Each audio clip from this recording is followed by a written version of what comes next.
আরেকটা বিষয় জানতাম স্যার এই বলদি ওই বাঘে গরম উত্তম নাকি একা গরম উত্তম কোরবানি? না আসলে কোরবানি ইবে হাজার কোটি টিয়ার মালিকক যারা কোরবানি দাতা আর কি ইবেল্লাই এক ভাগ কোরবানি দন্না নইল ওয়াজিব তাহলে এখন তাল্লাই ইবে যদি শরিকদার হিসেবে গরিব তারে তাহলে এই সব মধ্যে বিভিন্ন জনে ইন্দি সহায়ক করি তাল্লাই কোরবানি দিবার লাই এখন উগ্র দিতে গেলে তো অনার ইবের মধ্যে অনেকে লাই বলি জবরই যার কি এই হিসেবে বাঘে লইতেলে উত্তম কিন্তু ইয়েন দেখান কথা যারা শরীকে কোরবানি করিব বেকুনো নিয়ে ত্যাগম করিব বেকুনো নিয়ে তকারবিল আল্লাহ আল্লাহ সন্তুষ্ট অর্জন করেন ইয়ে নম করিব যদিও খনকর নিয়ত যদিও ঈদ হয় যে ছজনে কোরবানি করতে আল্লাহর সন্তুষ্টি লাই একজন যায়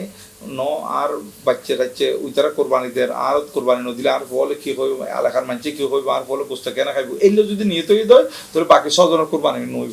জি ধন্যবাদ হুজুর।